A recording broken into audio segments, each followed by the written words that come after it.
జై బాబా జ్యోతి గారు. అవతార్ మెహర్ బాబా కీ జై. జై బాబా అండి. అందరికీ జై బాబా.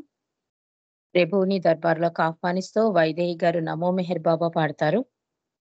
జ్యోతి గారు హారతి, సులోచన గారు చల్లని నా స్వామి. జై బాబా. अवतार मेहर बाबा की जय। नमो मेहरु बाबा अवतार नमो देव देवा। प्रभु नमो मेहरु बाबा अवतार नमो देव देवा। अपार दिव्या कृपा सागरा सकल चराचर जगदोतार नमो मेहरु बाबा अवतार नमो देव देवा। प्रभु नमो मेहरु बाबा अवतार नमो देव देवा। జోహారులివే శ్రీ మేరు బాబా మహిని జనించిన మానవ రూప ఇహ పరానంద జీవనమీవా భవ భయ భంజన పరమ పావన నమో మెహరు బాబా అవతార్ నమో దేవ దేవా। प्रभु नमो मेहरु बाबा अवतार नमो देव देवा। अज्ञानान्धतनन्तमुजेसि दिव्य विज्ञान दृष्टिनो संगी अरिषड्वर्गं वन्तरिंपगा अव्ययमोक्षं नमो मेहरु बाबा अवतार नमो देव देवा। प्रभु नमो मेहरु बाबा अवतार नमो देव देवा। जय मेहर बाबा जय जय मेहर बाबा जय जय मेहर बाबा जय जय मेहर बाबा जय जय मेहर बाबा जय जय मेहर बाबा जय जय मेहर बाबा जय जय मेहर बाबा जय जय मेहर बाबा जय जय मेहर बाबा जय। అవతార్ మెహర్ బాబా కీ జై। అందరికీ జై బాబా అండి। జై బాబా మహారాజ్। జై బాబా అండి. అందరికీ జై బాబా. ప్రార్థనా గీతంతో ఈరోజు ఈ సహవాసం ప్రారంభించినందుకు వైదేహి గారు జై బాబా. మనం గత కొన్ని రోజులుగా సత్య సంపద అనే పుస్తకంలోని విశేషాలను తెలుసుకుంటున్నాం. రెండో భాగంలో ఉన్నాం. నిన్నటి రోజు దివ్యేచ్ఛ స్వతంత్రేచ్ఛ దీని గురించి రుస్తుం బి ఫలహాటి సోదరి మణిజా చెప్పింది, బావూజీ చెప్పింది మనకి తెలియజేశాడు. అంటే ఈ మానవేచ్ఛ దైవేచ్ఛకి ఎప్పుడూ కూడా మనకి కొంచెం కన్‌ఫ్యూజ్ ఉంటుంది. అది కొంచెం ఇక్కడ ఒక క్లారిటీ ఒక కథ రూపంలో మనకి చెప్తున్నాడు రుస్తుంబి ఫల్హాటి. అదేంటంటే ఒక మహమ్మద్ ప్రవక్త దగ్గరికి ఒకతనొస్తాడు. అంటే నేను చేసే పనులన్నీ కూడా నా ఇచ్చ ప్రకారం జరుగుతున్నాయా? లేక దైవేచ్ఛ ప్రకారం జరుగుతున్నాయా? అడుగుతాడు. అడిగితే వాడు అడిగేది ఏంటంటే గురువుకి అర్థమవుతుంది. అంటే ఆ మహమ్మద్ ప్రవక్తకి అర్థమవుతుంది. కానీ వీడు కావాలని నన్ను అడుగుతున్నాడు. నన్నేదో రాంగ్ రూట్‌లో పడేయడానికి అని తెలిసిపోయి, ఆయన సర్వాంతర్యామి కనుక, అతని హృదయంలో ఏముందో తెలుసు కనుక, మహమ్మద్ ప్రవక్త ఏం చేస్తాడు కాసేపు పట్టించుకోడు. మళ్ళీ అడుగుతాడు. అడిగితే అయితే నేను నీకు సమాధానం చెప్పాలంటే లేచి నించో అంటాడు. నించుంటాడు. నించున్నాక మళ్ళీ కాసేపు పట్టించుకోడు ప్రవక్త. కోపమొచ్చి మళ్ళీ అడుగుతారు. "అసలు నీకు సమాధానం తెలుసా?" అంటే, "నాకు సమాధానం తెలుసు చెప్తాను. ఒక కాలు కింద పెట్టి, ఒక కాలు పైన పెట్టి నించో" అంటాడు. అలా ఒక కాలు మీద నించుంటాడు కొన్ని గంటలు. అయినా సమాధానం ఇవ్వడు ప్రవక్త. వాడికి చాలా కోపమొచ్చి, "అసలు నీకసలు సమాధానం ఇవ్వడం రాదు. అందుకే నన్ను తప్పుదోవ పట్టిస్తున్నావు" నరిస్తే, అప్పుడు మహమ్మద్ ప్రవక్త చెప్తాడు. ఏమని చెప్తాడన్నది ఈరోజు మనం తెలుసుకుందాం. ప్రవక్త ఇలా సమాధానం ఇచ్చాడు. "మొదటి కాలు పైకెత్తడం అది నీ స్వీయిచ్ఛ. నీ కాలును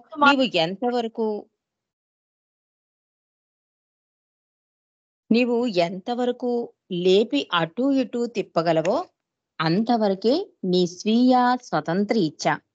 ఇక రెండవ కాలు దివ్యేచ్ఛకు ప్రతినిధిగా ఉంది. అది నీ స్వీయ ఇచ్ఛకు అంటే ఒక కాలు పైకెత్తడానికి బలాన్నిస్తుంది.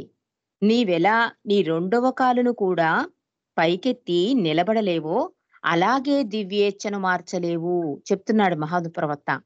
అంతేగాక నీ స్వీయేచ్ఛ అంటే ఒక కాలు పైకెత్తావు కదా!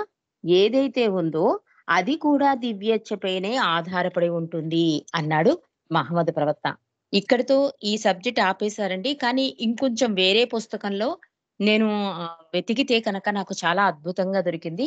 దాన్ని కూడా ఒక్కసారి మనం తలుచుకుందాం. ఎందుకంటే ఈ దివ్యేచ్ఛ మన ఇచ్ఛ, దైవేచ్ఛకి 2 ఎప్పుడూ కూడా కన్‌ఫ్యూజన్ ఉంటుంది. మరొకసారి తెలుసుకోవడానికి ప్రయత్నం చేద్దాం. ఇరిచి ఏం చెప్తాడంటే, మానవేచ్ఛ ప్రకారం మనం చేసుకున్న కర్మలకు తదుపరి మనమే బాధ్యులమవుతాం. అంతే కదా! కిందటి జన్మలో ఏం చేసుకున్నామోనండి, ఈ జన్మలో ఇన్ని కష్టాలు. ఇది మాట మనం ఎప్పటినుంచో వింటున్నాం. ఇక్కడ ఇరిచ్చి కూడా అదే అంటున్నాడు. మానవేచ్ఛ ప్రకారం మనం చేసుకున్న కర్మలకు తదుపరి మనమే బాధ్యులమవుతాం. ఎలాగంటే గోడకు కొట్టిన బంతిలాగా మనం చేసిన కర్మ ఫలితాలు అదే తీవ్రతతో మన వద్దకే తిరిగి వస్తాయి. చేసుకున్న వారికి చేసుకున్నంత మహదేవా అనే లోకోక్తి అందరికీ తెలుసు. మనం చేసుకున్న మంచి చెడ్డలే మంచి చెడు సంస్కారాలుగా మారి అది విధి చేత లిఖిలింపబడి విధి వ్రాతగా మారి మరుజన్మలో మనలను వెంటాడతాయి. అందుకే శివుని ఆజ్ఞ లేనిదే చీమైనా కుట్టదు అనే మాట నిజమే. అందుకే దైవేచ్ఛ ప్రకారం అన్నీ జరుగుతాయి అంటారు ఇరిచి. అంటే ఆ దైవేచ్ఛను దైవం నిర్ణయించడానికి మనమే కారుకలం. ఇక్కడ మనం బాగా గమనించాలి. భగవంతుడు ఉన్నాడండి. ఉంటే ఇలా ఎందుకు నా తలరాత రాస్తాడు అంటున్నాం. కానీ మన విధి లిఖితాన్ని మనమే రాసుకుంటున్నామండి. అందుకే మంచి కర్మలు చేయండి. నా సాన్నిధ్యంలో గడపండి. నిరంతర నామస్మరణ చేయండి. ఆలోచన వరకే రానిండి ఆచరణ చేయకు. ఇవన్నీ బాబా చెప్పింది ఎందుకంటే మనం నెక్స్ట్ బర్త్ మనం బాగా రాసుకోవడానికి అవకాశం ఉంటుందన్నమాట. జరిగిపోయిన దానికి ఎందుకు బాధపడ్డాం? అది అనుభవించేయి. అందుకే భగవంతుడు కూడా కిందకి దిగి వచ్చినప్పుడు ఎందుకిన్ని సార్లు నువ్వు కిందకి దిగి వస్తావు భగవంతుడా అని అడిగితే బాబా చాలా అద్భుతంగా చెప్తారండి. 3529 సార్లు ఎన్ని సార్లో వచ్చారట బాబా. ఎందుకొచ్చారంటే మానవుల్లో మార్పు రానంత సేపు. మానవుల్లో ఏ మార్పు కావాలి? వాడెప్పుడూ కూడా గడిచిన దాన్ని పూజిస్తాడు. వర్తమానాన్ని విస్మరిస్తాడు. భవిష్యత్తు కోసం ఎదురు చూస్తాడు. అలాగే మన జీవితం కూడా మనం ఏం చేస్తాం? అది జరిగిపోయిందండి, అలా జరిగిపోయింది, అలా జరిగిపోయిందని గడిచిన అనేసిన మాటను కానీ, అనేసిన సందర్భాన్ని తలుచుకుంటూ ఉంటాం. ప్రెజెంట్ ఇప్పుడు ఉన్న పరిస్థితిని ఆనందించాం. ఫ్యూచర్ కోసం పలానా నెక్స్ట్ ఇలా ఫ్యూచర్‌లో ఇలా చేసేద్దాం అనుకుంటామని ప్లానింగ్‌లేస్తాం. అంటే ఈ మానవుల్లో మార్పొస్తే గాని భగవంతుడు అలా కిందకి దిగి వస్తాడు. ఆయన కరుణ అలా చూపిస్తూ ఉంటాడు అంటాడు. అంటే మనం నెక్స్ట్ జన్మకి తీసుకోవాలన్నా, లేతే ఈ జీవితాన్ని కంటిన్యూ చేయాలన్నా కూడా ఎప్పుడూ కూడా ప్రెజెంట్‌లోనే ఉండండి అని చెప్తున్నాడు బాబా. ఆ ప్రెజెంట్‌ని సంతోషంగా, ఆనందంగా ఇది ఎందుకంటే ఏదీ శాశ్వతం కాదని చెప్తున్నా కూడా మనం ప్రెజెంట్‌ని అనుభవించాం. ఫ్యూచర్ కోసం ఎదురు చూస్తాం. గడిచిన దాని గురించి బాధపడతాం. ఇలా ఉంటుంది మానవ నైజం అని బాబా చెప్తారు. ఇక్కడ ఇరిచి కూడా ఏమంటున్నాడు? ఆ దైవేచ్ఛను అంటే దైవం నిర్ణయించిన విధి లిఖితాన్ని దైవం నిర్ణయించడానికి మనమే కారణం. అంటే మనం చేసిన కర్మలే కదా విధి లిఖితాలవుతాయి. కాబట్టి ఇక్కడ ప్రవక్త కూడా ఏం చెప్తున్నాడు అంటే, నీవు పైకెత్తిన మొదటి కాలు నీ ఇచ్ఛ. నీ ఇచ్ఛను తెలియజేస్తుంది. అంటే ఒక కాలెత్తేసాను కదా! అందుకే అబ్బా! ఒక కాలెత్తేసాను అంటే ఇది నా స్వతంత్రం. ఆ కాలిని నీవు ఎంతవరకు తిప్పగలవు, ఎంతసేపు నిలబెట్టగలిగితే అంతసేపు. అదంతా నీ ఇచ్చే. కానీ ఆ కాలిని నీవు ఈ ఈ రొం ఈ ఈ స్వేచ్ఛ ఎంతవరకు ఒక కాలు నిలబెట్టడం వరకే నీ ఇచ్చ. ఇక రెండో కాలు ఎత్తమన్నాను చూసావా? అది దైవేచ్ఛను సూచిస్తుంది. అంటే ఇక్కడ ప్రవక్త ఇంకొంచెం క్లియర్‌గా ఈ ఇరిచి ఏం చెప్తున్నాడంటే, నీ ఇచ్చ అయిన మొదటి కాలుకు ఆధారం ఈ ఈ నీవు ఏ విధంగానైతే రెండో కాలిని కూడా ఎత్తి నిలబడలేదో, అదే విధంగా నీవు దైవేచ్ఛను మార్చలేవు. నీ ఇచ్చయైన మొదటి కాలు కూడా దైవేచ్ఛయైన రెండో కాలు మీదనే ఆధారపడి ఉంటుంది అంటున్నాడు. అంటే ఒక కాలెత్తేసి మన స్వతంత్రం అనుకుంటున్నాం. అసలు కాదు. ఈ రెండో కాలు కింద ఉండబట్టి నువ్వు మొదటి కాలు ఎత్తగలిగావు. అంటే దైవేచ్ఛ మీదే ఆధారపడి ఉంటుంది మానవ ఇచ్ఛ అని చెప్తున్నాడు. ఈ దైవేచ్ఛ కూడా ఎందుకు ఆధారపడి ఉంటుంది? నువ్వు చేసే కర్మలను బట్టి. అది విధి లిఖితాలవుతాయి. గోడకేసి వేసిన బంతిలా తిరిగొస్తూ కొడుతూ ఉంటుంది. కాబట్టి నీ కర్మలు నువ్వే అనుభవించాలి అని చెప్తూ ఇరిచి ఇంకా చెప్తున్నాడండి. కర్మ సిద్ధాంతాన్ని అనుసరించి మనం అన్నీ అనుభవించి తీరవలసిందే. దానిని తప్పించుకునే మార్గం లేదు. కానీ బాబా అంటే ఈ అవతారంలో బాబా ఒక అద్భుతమైన విషయం చెప్పారు అంటున్నాడు. ఇరిచే చెప్పాడిది. ఎవడైతే ఎప్పుడైతే మనం 100కి 100 పాళ్ళు బాబాకు సర్వార్పణ అయ్యామో, అప్పుడు మన కర్మల చేత మనం బందీలం కాం. సద్గురువు ఆదేశానుసారం ఆయనకు విధేయులై చేసిన ఏ కర్మ మనల్ని బంధితులుగా చేయజాలదు. ఆ సంస్కారాలచే నీవు బంధితుడవు కావు. మేము చేసే పని అదే అంటున్నాడు ఇరిచి. ఎంత అద్భుతంగాను అంటే అందుకే బాబా పశ్చాత్తాప ప్రార్థన ఇచ్చారు. దేనికి మమైకమైపోకు అన్నారు. ఇది శాశ్వతం కాదన్నారు. ఒక కష్టం తర్వాత సుఖం, సుఖం తర్వాత కష్టం అన్నిటికి రెడీ అయిపో. సుఖాన్ని యాక్సెప్ట్ చేసినప్పుడు నెక్స్ట్ వచ్చే దుఃఖాన్ని ఎందుకు నువ్వు యాక్సెప్ట్ చేయవు అంటారు బాబా. ఎప్పుడు నువ్వు యాక్సెప్ట్ చేస్తావు సుఖాన్ని, దుఃఖాన్ని? ఆయనకి పూర్తి సర్వార్పణ అయిపోతే. అందుకే ప్రేమ అన్నారు. ప్రేమ అవుతుంది అన్నీ ఇచ్చేస్తాం కదా! ఇంక నాది అన్నది లేనప్పుడు ఇంకేది ఏ సంస్కారం, ఏ కర్మ నిన్ను బంధించదు అని చెప్తున్నాడు ఇరిచి. అంటే పూర్తి సర్వార్పణ. అందుకే డివైన్ లవ్ అన్నారు బాబా. కాబట్టి ఇక్కడ ఇరిచి ఏం చెప్తున్నానంటే, మేము ఆయన బానిసలుగా మారిపోవడానికి మేము చేసే పని అదే. ఎందుకంటే బావాకి పూర్తిగా సరెండర్ అయిపోయారు మండలి వాళ్ళు. ఇంక వాళ్ళదంటూ ఏది ఉండదండి. ఒక చంటి పిల్లాడిని ఎలా చూసుకుంటారో, బాబాకి ఏది అవసరమో అలాగే జీవించారు కూడా వాళ్ళు. అంటే వాళ్ళ తిండి, వాళ్ళ నిద్ర, వాళ్ళ సుఖం, వాళ్ళ ఫ్యూచర్ ప్లానింగ్స్ ఏవీ లేవు మండలికి. బాబా అప్పుడు ఏం చెప్తారో అది చేసుకుంటూ పోవడమే. అందుకే నిరిచి ఏం చెప్తున్నాడంటే, ఎప్పుడైతే బాబాకు సర్వార్పణ అవుతావో, అప్పుడు నువ్వు నీ కర్మలకు బంధితుడవవ్వవు. అది నిన్నసలు అంటదు, తాకదు. మేము చేసే పని అదే అంటున్నాడు. బాబాకు బానిసలుగా నీవు మారినప్పుడు, ఒకానొక నాడు నిజమైన స్వేచ్ఛను నీవు అనుభవించగలుగుతావు అన్నారు ఇరిచి. ఈ విషయమే బాలనాటి కూడా ఏమంటారంటే, నీవు చేసుకున్న కర్మ నిన్ను వెంటాడుతూ వస్తుంది. కానీ బాబా కృప ఈ కర్మను అధిగమింపజేయగలుగుతుంది అంటున్నాడు. అంటే దాన్ని కూడా దాటించేస్తాడన్నమాట తండ్రి. అది బంధం కాకుండా, సంస్కారం కాకుండా చేసేస్తుంది బాబా కృప. అందుకని బాబా కృపను మనం పొందాలంటే ఆయన నామాన్ని స్మరిస్తూ సదా బాబాను తలుచుకుంటూ ఉండాలి. ఇక్కడ మళ్ళీ మనకి దోమతెర, ఆలోచనలు కుట్టకుండా ఉండడం, అంటకుండా ఉండడం గుర్తు రావాలి. బాబా ఏం చెప్పారు? నిరంతర నామస్మరణే నా నిజమైన ఆరాధన. అన్ని రోగాలకి పరిష్కారము అని చెప్పారు. అందుకని నామస్మరణ ద్వారా దైవేచ్ఛను కూడా మనం అంటే ఇలా ఇలా మన జీవితాన్ని రాసుకునే లిఖితాన్ని మనం రాసుకునే ఆ కృపా వర్షం కూడా భగవంతుడి ఇచ్ఛ చేయిస్తుంది అని చెప్తున్నారు. అంటే చివరగా ఇరిచ్చి ఏం చెప్తున్నాడంటే, మణిజ కూడా అదే కదా అంటుంది. ఈ జీవితం అనే ఒక రైలు ప్రయాణం. ఇందులో నువ్వు పట్టుకొచ్చే లగేజీలే సంస్కారాలు. ఒక ప్రయాణం అని స్టార్ట్ అయితే అంతం ఉంటుంది అని మణిజ ద్వారా మనం తెలుసుకున్నాం. అలాగే ఇక్కడ మానవేచ్ఛ అంటే మనం చేసుకున్న కర్మలను తెలుసుకున్నాం. ఈ కర్మల్లో బందీలవ్వకుండా ఉండాలంటే బాబాకి పూర్తి సర్వార్పణ అవ్వాలని తెలుసుకున్నాం. ఈ సర్వార్పణ ఎలా అవ్వాలి? ఏదైనా సరే ఆయనకి అప్పగించడం. అంటే నిరంతర నామస్మరణ. అధికాధికంగా ప్రేమించడం. ఈ 2 చేయడం వల్ల ఏమవుతుందంటే, భగవంతుడే నీ భుజం మీద తడతాడని చెప్తూ ఇరిచంటాడు. కనుక మనమందరం కూడా సదా బాబాను తలుచుకుంటూ ఆయన నామం స్మరించినట్లయితే దైవేచ్ఛ ఏదైనా సరే దానిని మనం ధైర్యంగా స్వీకరించగల శక్తిని మనకు కలిగిస్తుంది బాబా నామస్మరణ అని చెప్తున్నాడు ఇరిచి. నీవు ఎంత తీవ్రతతో భగవంతుని తలుచుకుంటే నీ విధి వ్రాత వ్రాసే ముందు ఆయన స్వయంగా నీ వద్దకు వచ్చి నీ ఇష్టమేమిటో చెప్పు అని అడుగుతాడు. మరి బాబా ప్రేమికులుగా బాబా మనల్ని ప్రేమించి ప్రేమికులని ఒక హోదాని ఇచ్చినప్పుడు మనం ఏం చేయాలి? మన కర్తవ్యం ఏంటి? మన బాధ్యత ఏంటి? ఆయన ఇచ్చని అంగీకరించడం అండి. అంటే మై విష్‌లో ఇచ్చిన పాయింట్‌లే. బావ నా ఆర్డర్‌ని ఇచ్చాడు నా ప్రేమికుడు అన్నవాడు. కాబట్టి ఇక్కడ ఇరిచి ఏం చెప్పినా, బావూజీ చెప్పినా, బాలనాటి చెప్పినా, మణి చెప్పినా ఈ జీవితం అన్నది ఒక అంతం ఉంటుంది. ఎప్పటికైనా భగవంతుడిలో కలవలసిన వాళ్ళమే. అవతారుడిగా కిందకి దిగి వచ్చినప్పుడు సులువైన పద్ధతులు చెప్పినప్పుడు వాటిని ఆచరించేయొచ్చు కదా! ఎలా ఆచరిస్తావు? ఈ అధికాధికమైన ప్రేమ వల్ల ఏ కర్మ నిన్ను అంటకుండా భగవంతుడి ఇచ్చ అంటే దైవేచ్ఛ అంటే నీ విధి లిఖితమే అంటున్నాడు. దైవేచ్ఛ అంటే వేరే ఎక్కడో లేదు. దైవేచ్ఛను దైవం నిర్ణయించడానికి మనమే కారణం. అంటే మన కర్మాలు. మన కర్మలు మన మంచి కర్మలు, చెడ్డ కర్మలను బట్టి ఆయన మన విధి లిఖితాన్ని రాస్తాడు. అలా నెక్స్ట్ బర్త్ మనకొస్తుంది. అలా నెక్స్ట్ బర్త్ మన ఇష్టం వచ్చినట్టుగా రాయాలి అంటే ఆయన్ని అధికాధికంగా ప్రేమించడం, సర్వార్పణ అవ్వడం, దేనికి మమైకమైపోకుండా ఉండడం.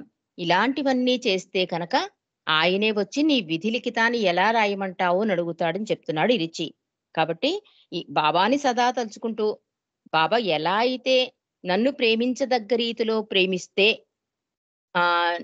అలాంటి ప్రేమ ఇప్పటిదాకా ఎవరు ప్రేమించలేదని కూడా చెప్పారు. ఒక్క మెహరా తప్ప. అంటే ఆయన కోరుకున్నట్టుగా మనం ఆయన ఇంకా ప్రేమించలేకపోతున్నాం. అంటే ఆయనకి ప్రేమించవలసినగా రీతిగా ప్రేమించడం అంటే ఆయనకేం లాభం కాదండి. మనకే లాభం. ఆయన్ని అధికాధికంగా ప్రేమించడం వల్ల ఏమవుతుందంటే, జీవితంలో ఏం జరిగినా కూడా అతుక్కుపోమన్నమాట. నా తండ్రి నా ప్రయాణాన్ని సుగమనం చేయడానికే ఈ కష్టాన్నిచ్చాడు, ఈ సుఖాన్నిచ్చాడని యాక్సెప్ట్ చేయడం అన్నమాట. అదే అధికాధికంగా ప్రేమించడం.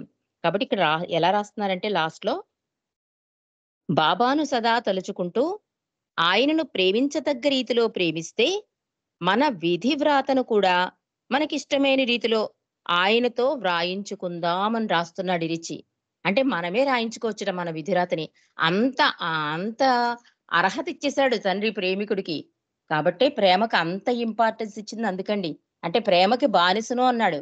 ఒకసారి ఒక ప్రేమికుడొచ్చి, "బాబా నువ్వు ప్రేమికులకు దాసుడు అంటావు కదంటే" బాబా సరిచేస్తారు. "నేను ప్రేమికులకు దాసుడును కాదు, ప్రేమికుల ప్రేమకు దాసుడును" అని. అది ఇప్పుడు ఇరిచి కూడా ఏం చెప్తున్నాడు? ఆ ప్రేమ ఏం చేస్తుంది? నెక్స్ట్ బర్త్ ఎలా రాయమంటావు నీ విధి లిఖితాన్ని అని భగవంతుడే వచ్చి అడుగుతాడు అని చెప్తున్నాడు. కాబట్టి మానవేచ్ఛ, దైవేచ్ఛ అన్నది పూర్తిగా మన విధి లిఖితాన్ని సరిచేసేది, మన కర్మలను సరిచేసేది, భగవంతుని సాన్నిధ్యంలో గడిపితే మన కర్మలే విధి లిఖితాలై దైవేచ్ఛగా నడిపిస్తాయని మనం తెలుసుకున్నాం ఈరోజు. మరి నెక్స్ట్ చాప్టర్‌లోకి వెళ్ళిపోదామండి. ఆధ్యాత్మిక ఆరోగ్యం. దీని గురించి రుస్తుం బిఫల్హాటి మనకేం తెలియజేస్తున్నాడో విందాం. రుస్తుం అంటున్నాడు, "నేను మెహ్రా జాతిలో ఉండే రోజుల్లో ఎప్పుడూ ఇరిచి నా ఆరోగ్యం గురించి వాకబు చేసేవాడు. ఎన్నో సంవత్సరాలు నేను పైత్యం, వాంతులు, సున్నితమైన జీర్ణ ప్రక్రియ మూలంగా యాతన అనుభవించాను. ఇరిచి నా పట్ల ఎంతో సానుభూతి కనబరిచేవారు. ఒకసారి మేము మెహ్రాజాద్ దారిలో ఉదయం వ్యవహాళికి అంటే వాకింగ్‌కి వెళ్తున్నాం. ఇరిచి నా ఆరోగ్యం ఎలా ఉంది అని అడిగాడు. నీ ఆరోగ్యాన్ని జాగ్రత్తగా చూసుకో అని ఆయన నాకు సూచించారు. నీవు 3 విషయాల పట్ల జాగ్రత్త వహించాలి అన్నారు ఇరిచి నాతో. నీ భౌతిక ఆరోగ్యం, నీ మానసిక ఆరోగ్యం మరియు నీ ఆధ్యాత్మిక ఆరోగ్యం అన్నాడు ఇరిచి. శారీరక శ్రమ అంటే శారీరక పరిశ్రమ, యోగా చేస్తూ మంచి ఆహారాన్ని, అవసరమైన మందులను తీసుకుంటూ భౌతిక ఆరోగ్యాన్ని భద్రంగా కాపాడుకోవాలి. మంచి క్షేమకరమైన ఆలోచనలు చేయడం ద్వారా, మంచి మాటలు, మంచి చేతల ద్వారా మానసిక ఆరోగ్యాన్ని జాగ్రత్తగా కాపాడుకోవాలి అన్నారు ఇరిచి. ఇరిచి ఆగిపోయి కొంతసేపటి వరకు ఏం మాట్లాడకుండా ఉండిపోయాడు. ఇక్కడ మనం జాగ్రత్తగా గమనించాలి. ఆధ్యాత్మిక ఆరోగ్యం అంటే శరీర ఆరోగ్యం కాదు అంటున్నాడు. ఆధ్యాత్మిక ఆరోగ్యంగా ఉండాలంటే 3 విషయాల్లో జాగ్రత్త వహించు అంటున్నాడు. ఒకటేంటి? భౌతిక ఆరోగ్యం. అంటే మన శరీర అవయవాలన్నీ జాగ్రత్తగా చూసుకోవడం. 2 మానసిక ఆరోగ్యం. అంటే మనసులోనే కదా! మనసులో ఏదైనా ఒక ఆలోచనొచ్చిందంటే అది మొత్తం శరీరాన్ని, మనిషిని, జీవితాన్ని అన్నిటిని పాడు చేసేస్తుందండి. కాబట్టి మానసిక ఆరోగ్యం. మరియు నీ ఆధ్యాత్మిక ఆరోగ్యం. ఈ 3 విషయాల్లో జాగ్రత్తగా ఉండు అంటూ ఎక్కువేంటంటే ఆరోగ్యంగా ఉండాలంటే యోగాలు చేయమంటారు కదా! యోగాలు, ధ్యానాలు ఇలా ఆహారాన్ని మంచి ఫుడ్ తీసుకోవడం, మంచి మందులు వాడడం ఇవన్నీ ఏమవుతుందంటే భౌతిక ఆరోగ్యాన్ని భద్రంగా కాపాడతాయి. ఇక ఆలోచనలు అందుకే పశ్చాత్తాప ప్రార్థన. మంచి క్షేమకరమైన ఆలోచనలు చేయడం ద్వారా, మంచి మాటలు, మంచి చేతల ద్వారా మానసిక ఆరోగ్యాన్ని జాగ్రత్తగా చూసుకోవాలి అని ఆగేట కాసేపు ఇరిచి. కాసేపు ఆగి మళ్ళీ ఇలా చెప్తున్నాడు. ఆయన ఆధ్యాత్మిక ఆరోగ్యం గురించి ఏమి చెప్పాలని ఆలోచిస్తున్నారా? లేక నేను సరిగా వింటున్నానా లేదా అని పరీక్షించడానికి అలా మౌనంగా ఉన్నారా? అనేది నాకు అర్థం కాలేదు. అంటే ఈ 2 విషయాలు చెప్పాడు. తర్వాత విషయం ఆధ్యాత్మిక ఆరోగ్యం దీని గురించి చెప్పట్లేదు ఇరిచి. ఎందుకు ఆగిపోయాడు అంటే నా మనసులో అప్పుడే ఆలోచనలొచ్చేస్తాయి కదా! ఏదైనా మనకి వెంటనే ఆలోచనొచ్చేస్తుంది. రుస్తుం కూడా ఏమనుకుంటున్నాడంటే ఇరిచి చెప్పేది నేను సరిగ్గా వింటున్నానో లేదని ఆలోచిస్తున్నాడా? లేతే నాకు అర్థమవుతుందా లేదా అని ఆలోచిస్తున్నాడా? నాకు అర్థం కాలేదు ఇరిచి ఎందుకు ఆగాడు అంటున్నాడు రుస్తుం. నేను ఏమీ అడగడం లేదని అనుకుంటున్నాడేమోనని భావించి ఆయన ఇంకా మౌనంలోనే ఉండగా నేనిలా ప్రశ్నించాను. ఇరిచ్, అయితే ఆధ్యాత్మిక ఆరోగ్యం సంగతేమిటి? మంచి ఆలోచనలు, మంచి మాటలు, మంచి చేతలు మానసిక ఆరోగ్యానికే గాక ఆధ్యాత్మిక ఆరోగ్యాన్ని జాగ్రత్తగా కాపాడుకోవడానికి పనికి రావా? అడిగేశాడు రుస్తుం. రుస్తుం ఎప్పుడూ అంతే కదా! వెంటనే ప్రశ్నలు వేసేస్తాడు. అతను ఆపుకోలేడు. అంటే ఆ ఇంట్రెస్ట్ కూడా అలా ఉంటుంది. ఎప్పుడైతే ఈ రిచ్ ఆగిపోయాడో వెంటనే ప్రశ్నించేశాడు. "నువ్వు చెప్తున్నావు కదా! భౌతిక ఆరోగ్యం, మానసిక ఆరోగ్యం, ఆధ్యాత్మిక ఆరోగ్యం అని. ఈ మానసిక ఆరోగ్యంలో ఏం చేస్తున్నావు? మంచి మాటలు, మంచి చేతలు, మంచి తలుపులు అంటున్నావు కదా! ఇది కూడా ఆధ్యాత్మిక ఆరోగ్యానికి సహాయకారి అవ్వదా?" అని అడుగుతున్నాడు. అంటే ఇరిచ్ అంటున్నాడు, "కాదు. ఆధ్యాత్మిక ఆరోగ్యాని కోసం నీవు మంచి చెడులకు అతీతంగా పోవాలి." మనం ఏమనుకుంటున్నామంటే, మంచి చేస్తే మంచి కర్మలు, చెడ్డ చేస్తే చెడ్డ కర్మలు. కానీ రెండూ బంధనాలే అన్నారు బాబా. అది ఇనప సంకెళ్ళు, ఇది బంగారు సంకెళ్ళు అన్నారు. ఇక్కడ ఇరిచి కూడా ఏం చెప్తున్నాడు? మానసిక ఆరోగ్యం, ఆధ్యాత్మిక ఆరోగ్యం కాదు అంటున్నాడు. ఆధ్యాత్మిక ఆరోగ్యం కోసం నీవు మంచి చెడులకు అతీతంగా, కానీ మానసిక ఆరోగ్యంలో ఏముంటుందండి? పాజిటివ్ థింకింగే ఉంటుంది కదా! అక్కడ చెడు ఎక్కడుంది? కాబట్టి మానసిక ఆరోగ్యం ఏమి ఆధ్యాత్మిక ఆరోగ్యం కాదు అంటున్నాడు. నీలో కేవలం భగవంతుని ఆలోచనలు, భగవంతుని మాటలు మరియు భగవంతుని కోసం చేసే పనులే ఉండాలి. మన సమయంలోని అత్యధిక సమయం మనం మంచి, చెడు అనే ద్వంద్వాలలోనే చిక్కుకొని ఉంటాం. అది ఒక సంస్థకు గాని, సంఘానికి గాని, వాటిని నడపడానికి అవసరమవుతుంది. ఇది ఎందుకు అవసరమవుతుంది? ఈ మంచి, చెడు, ఈ బేరీజులు, వాళ్ళెక్కువ, వీళ్ళ తక్కువ, ఈ ద్వంద్వం దేనికి ఉపయోగపడుతుంది? ఒక సంస్థకు గాని, ఒక సంఘానికి గాని. అంతేగాని భగవంతుడి దశ తిరగడానికి, భగవంతుని వైపు పయనించడానికి, ఆధ్యాత్మిక ఆధ్యాత్మిక ఆరోగ్యానికి దోహదపడవు అని చెప్తున్నాడు ఇరిచి. అయితే మీరు మంచి చెడులకు అతీతంగా అయిపోయినప్పుడు భగవంతుని గురించిన ఆలోచనలోనే ఉండిపోయే ప్రయత్నం చేస్తారు. అలా చేస్తూ పోతే ఒకానొక రోజుకి మీ మాటలు కూడా దైవ సంబంధమైనవే మాటలే అయిపోతాయి. ఇక ఆఖరికి మీ చేతలు కూడా భగవంతుని పనులే అయిపోతాయి. ఆయన పనులు నిర్వర్తించడానికి నీవొక ఉపాధి లేదా మాధ్యమంగా అయిపోతావు. అది అనగా ఆధ్యాత్మిక ఆరోగ్యం అలా ఉంటుంది అంటున్నారు ఇరిచి. ఎంత అద్భుతమైన విషయం అంటే, మనం నిజంగా ఆధ్యాత్మిక ఆరోగ్యం వైపు అడుగులు వేస్తున్నామండి. దీన్ని బట్టి మనం ఇప్పుడు ఇద్దరం కలిసినా కూడా మన బాబా ప్రేమికులేనండి. ఔటర్స్ అయినా సరే, మనం వెంటనే అది ఒక పరనిందైనా, ఒకటేదైనా మనకి చెడు చేస్తుందని మనకు ఆ తలంపు వచ్చేసినా మనం వెంటనే కాల్ కట్ చేస్తున్నాం. ఇద్దరు బాబా ప్రేమికులు కలిస్తే మూడో వ్యక్తి గురించి మాట్లాడట్లే. ఈరోజు స్కైప్‌లో ఏం మాట్లాడుకున్నామండి? ఏ పాట నేర్చుకున్నాం? బాబా గురించి ఏం తెలుసుకున్నాం? ఇంకా బాబా గురించి తెలుసుకోవాలంది. ఇదే మాట్లాడుతున్నాం. అంటే ఇదంతా కూడా ఆధ్యాత్మిక ఆరోగ్యం అంటున్నాడు ఇరిచి. మన ఆధ్యాత్మిక ఆరోగ్యం అంటే ఏదో చేసేసేయాలేమో అనుకుంటున్నాం. ఏమీ చెయ్యక్కర్లేదు. భగవంతుని సాన్నిధ్యంలో గడవడం, భగవంతుని నామస్మరణ చేయడం, భగవంతుని గురించి తెలుసుకోవడం, ఇవన్నీ ఈ ప్రయత్నాలన్నీ కూడా ఆధ్యాత్మిక ఆరోగ్యానికి మెట్లు అని చెప్తున్నాడు. ఎంత అద్భుతమైన విషయం అంటే, బాబాయే ఎంత ప్రేమికుల మీద ప్రేమ అంటే, ఈ ఆన్‌లైన్ స్కైపుల ద్వారా మన ఆధ్యాత్మిక ఆరోగ్యాన్ని మెరుగుపరచడానికి ప్రభువు ప్రయత్నం అండి ఈ ఆన్‌లైన్ స్కైపులన్నీ కూడా. మనం ఎంతో అద్భుతమైన విషయాలు బాబా గురించి తెలుసుకున్నాం. ఇంకా బాబాని ప్రేమించాలి, ఇంకా బాగా పాడాలి, ఇంకా బాబా సంతోషాన్నివ్వాలి, బాబా సాన్నిధ్యంలో గడపాలి, నిరంతర నామస్మరణ చేయాలి. ఇట్లా మనం ఎక్కడ పడితే అక్కడ దొరికిన స్కైపులో ఇలా జాయిన్ అయిపోయి బాబా గురించి తెలుసున్న విషయాలైనా మళ్ళీ తెలుసుకుంటూ, తలుచుకుంటూ ఆనందం పొందుతున్నాము అంటే, మనం ఆధ్యాత్మిక ఆరోగ్యంగా ఉన్నట్లే అని ఘంటాపథంగా మనం చెప్పుకోవచ్చు. కాబట్టి ఇరిచి కూడా ఏం చెప్తున్నాడంటే, ఆయన పనులు నిర్వర్తించడానికి నీవొక ఉపాధి లేదా మాధ్యమంగా అయిపోతావు. అంటే కొంతమంది చూడండి కొన్ని లక్షలు పెట్టి బాబా సహవాసాలు చేసేస్తూ ఉంటారు. వాళ్ళు ఏమీ ఆశించరు. కానీ ఏదో ఒక ఆత్మకి మేలు చేకూరుతుందనమాట. దాన్ని వీళ్ళని ఒక సాధనంగా తీసుకుంటాడు. ఈ పెద్ద పెద్ద సహవాసులైనా, పెద్ద పెద్ద సెంటర్‌లైనా కట్టేస్తుంటే మనం అనుకుంటాం ఎందుకండి? అంటే మనకు ఆలోచనొచ్చేస్తుంది మానవులం కనుక. ఎందుకండి అంత డబ్బు వేస్ట్ చేస్తారు? ఎందుకండి అంత డబ్బు పెట్టి సెంటర్‌లు కట్టేస్తారంటే, ఇదంతా మనం చేసేది కాదండి. మనం బాబా ప్రేమికులుగా ఒక సాధనం, ఒక టూల్స్ అంటారు చూడండి. ఒక కారులో మెకానిక్కు ఒక యజమాని ఎలా టూల్స్ పడేసుకుంటాడు తన కారు డిక్కీలో. ఏ ఏ అవసరానికి ఏ టూల్ వాడతాడో మనకు తెలీదు. అలాగే ఈ యజమాని, రథసారథి అయిన మన మెహరు ప్రభువు ఈ టూల్స్‌ని అంటే ఒక్కొక్క టూల్‌ని ఒక్కొక్క రకంగా వాడతాడు. ఇప్పుడు నాగేశ్వరరావు గారు చూడండి, అత్యద్భుతంగా కొన్ని వందల పుస్తకాలు, ఇంగ్లీష్ బుక్సు తెలుగు ట్రాన్స్‌లేషన్ చేసేసారు. అంటే ఆ అర్హత అంటే ఉపాధి ఎలా వాడుకోవాలో ఆయనకి తెలుసు బాబాకి.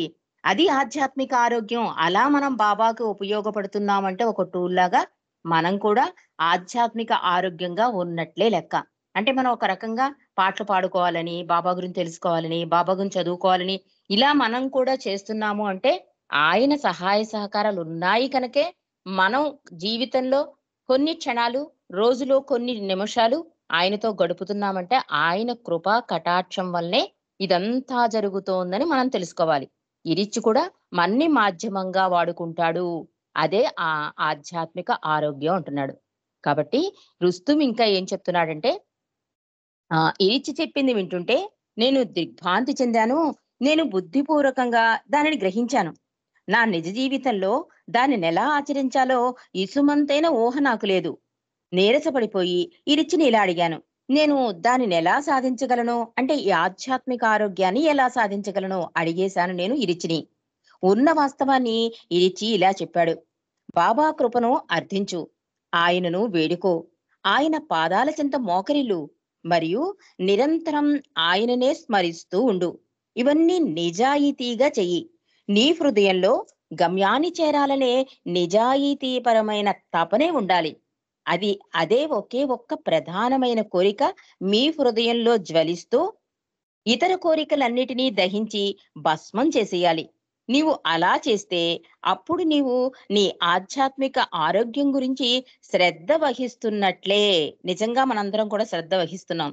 మీరు ఆధ్యాత్మికంగా అలా ఆరోగ్యంగా ఉంటే ఆయన కృప నీపై వర్షించడం ఖాయం. చివరికి మీరే ఆయనైపోతారు. అది ఇలాగే ఉంటుంది ఆధ్యాత్మిక ఆరోగ్యం అంటున్నాడు. అంటే అలా అధికాధికంగా ఆయన్ని ప్రేమించి, ఆయన ఇచ్చను అంగీకరించి, ఏదొచ్చినా తండ్రి నీ ఇచ్చ నువ్వు తప్ప నాకింకేమొద్దు అని జీవితాలు గడుపుతున్నారు చూసారా? వాళ్ళకి అప్పుడు ఆ బాబాయే అయిపోతారట వాళ్ళు. అంటే బాబాలో ఐక్యమైపోవడం గాని, నేను భగవంతుడైపోవడం అంటే ఈ జన్మలోనే జరిగేస్తుందా అండి? నేనన్నిటిని యాక్సెప్ట్ చేస్తున్నా అంటే అది కాదు. ఆ నిర్ణయం బాబాకు వదిలేయాలి. నువ్వు నిజాయితీగా, హృదయపూర్వకంగా నీ హృదయంలో ఏంటంటే, బాబా ఈ ఆత్మ గమ్యాన్ని చేరడానికి నువ్వు చేసే ప్రయత్నాలన్నిటిని నేను యాక్సెప్ట్ చేస్తున్నాను అని హృదయపూర్వకంగా బాబా పాదాల దగ్గర మోకరిల్లి ఈ ఒక్క కోరిక కోసమే ఆయన్ని నిజాయితీగా ప్రేమించాలి. అప్పుడేమవుతాయంటే మిగిలిన కోరికలన్నీ కూడా భస్మమైపోవడం, అంత ఇంపార్టెన్స్ కాకపోవడం అయిపోతుంది. ఎలాగా? మనం ఇప్పుడు చూడండి ఎన్ని గంటలకు ఆన్ చేస్తాము స్కైపు అని ఎదురు చూస్తూ ఉంటాం. 10 గంటల నుంచి 11:30 ఎప్పుడవుతుంది? 11:30 అయిపోయాక 4 ఎప్పుడవుతుంది? 4:30 ఎలా ఎదురు చూస్తున్నాం? ఆ తపన చూసారా? ఆ తపనే మనని బాబా భాండాగారాన్ని ఎంత తెలియజేసిందండి. లేపోతే తపన లేకపోతే బాబా స్కైప్‌లని పెట్టేసి ఎవరు జాయిన్ అవ్వకపోయినా, ఎవరు మాట్లాడకపోయినా, ఎవరు శ్రద్ధ చూపించకపోయినా ఇది ఆగిపోను ఎప్పుడో. కానీ చాలా కొద్ది మందిలో ఈ శ్రద్ధ ఉంది ఇంకా. ఆ కొద్ది మంది కోసమే ఈ ఆన్‌లైన్ స్కైప్‌లు నడుపుతున్నాయి. కానీ కొంచెం మనం కూడా నిర్లక్ష్యం చేస్తున్నామేమో అనిపిస్తుంది నాకు. ఎందుకంటే షెడ్యూల్‌లో పేరేసినా కూడా చాలా మంది రావటంలే. కనీసం మెసేజ్ ఇవ్వట్లే. నేను చాలా సార్లు వాయిస్ మెసేజ్ పెడుతున్నాను. ఇది మన కోసం కాదు. మన ఆత్మ ప్రయాణానికి ప్రభువు గురించి తెలుసుకునే ఒక వారధిది స్కైప్ అన్నది. అంతేగాని మన టాలెంటు, మనకి బాబా గురించి ఇంత తెలుసు దీని గురించి కానే కాదు స్కైప్ ప్రభువు ఇచ్చింది. ఆయన గురించి తెలుసుకోవడానికి, ఆయన సాన్నిధ్యంలో గడపడానికి, అధికాధికంగా ప్రేమించడానికి, ఆయన ఇచ్చిన అంగీకరించడానికి. దీనికోసం ఆన్‌లైన్ స్కైప్‌లు ప్రభువు మన ఇంటికి తీసుకొచ్చాడు. మన ఇంట్లోనే ఉండి దగ్గరుండి ఆళ్ళు దిద్దిస్తున్నాడు. కానీ మనం కొంచెం అశ్రద్ధ చేస్తున్నాం. మళ్ళీ స్కైపులకి ప్రాబ్లమ్ వస్తోంది అంటే కారణం అది బాబాది కాదండి. మనం చేసుకున్నదే. కాబట్టి ఇంకొంచెం మనం తపన పెంచుకొని ఆహ్, బాబా నువ్వు సహకరించు. ఇంకొంచెం నీ గురించి తెలుసుకునే భాగ్యాన్ని, నీ సాన్నిధ్యంలో గడిపే భాగ్యాన్ని, అధికాధికంగా ప్రేమించే భాగ్యాన్ని, నీ ఇచ్చిన అంగీకరించే భాగ్యాన్ని ఇయ్యి తండ్రి అని మనం రోజు ప్రార్థనలో ఈ పదాలు కూడా యాడ్ చేసుకుందాం. అవతార్ మెహర్ బాబా కీ జై. జై బాబా అండి. భారతి జ్యోతి గారు, చల్లని నా స్వామి, సులోచన గారు. జై బాబా అమ్మ. జై బాబా. अवतार मेहर बाबा की जय। आदि सचेतन शांति निकेतन नमो ब्रह्म आओ। मेहरु प्रभु आरती अपनाओ। मेहरु प्रभु आरती अपनाओ। जीवन की हर सांस हमारी बन जाए प्रभु गति तुम्हारी। हे करुणा कर लीलाधारी। हे करुणा कर लीलाधारी। तुम करुणा बरसाओ। मेहरु प्रभु आरती अपनाओ। मेहरु प्रभु आरती अपनाओ। प्रेम दीप मैं ये जलाऊं। निविड़ा अंधेरा मिटता पाऊं। अपना सब कुछ तुम है चढ़ाऊं। अपना सब कुछ तुम है चढ़ाऊं। तुम मुझको सरसाओ। मेहरु प्रभु आरती अपनाओ। मेहरु प्रभु आरती अपनाओ। बने आरती जीवन मेरा। बने आरती जीवन मेरा। आदि अंत का लय हो घेरा।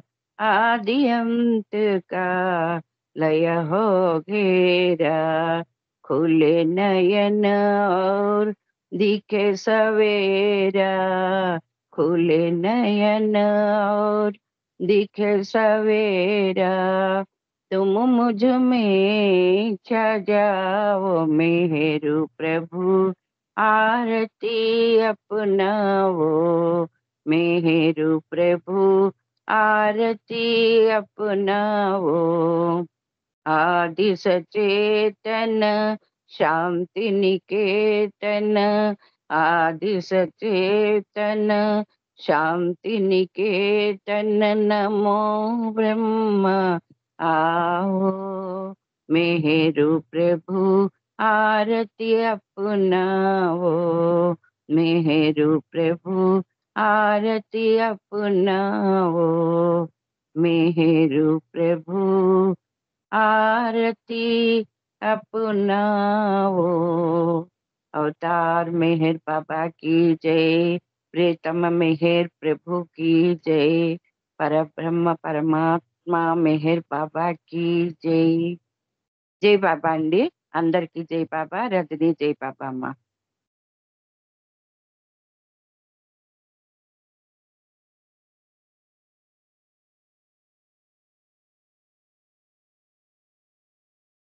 సులోచన జై బాబా లేరా? జై బాబా.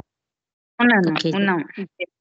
అవతార్ మెహర్ బాబా की జై.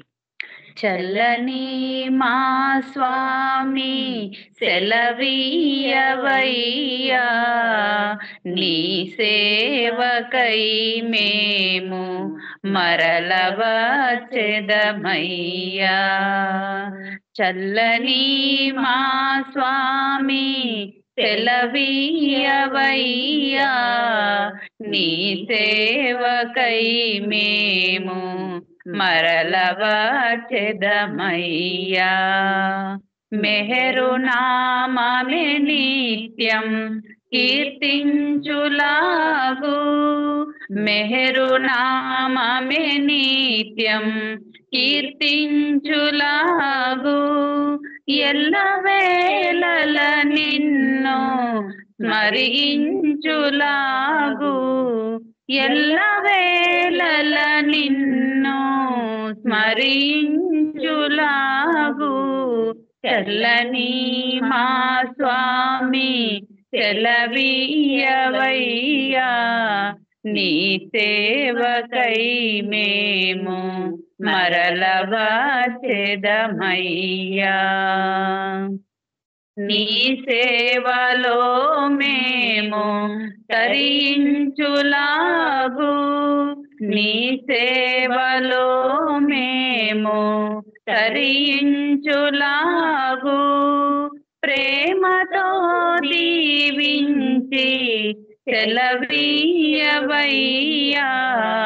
ప్రేమతో దీవించి సెలవీయవయ్యా. సెలవీయవయ్యా, సెలవీయవయ్యా, సెలవీయవయ్యా. అవతార్ మెహర్ బాబాకి జై. అందరికీ జై మెహర్ బాబా. అంటే మీకు జై బాబా. జై బాబా, జై మెహర్ బాబా. జై బాబా.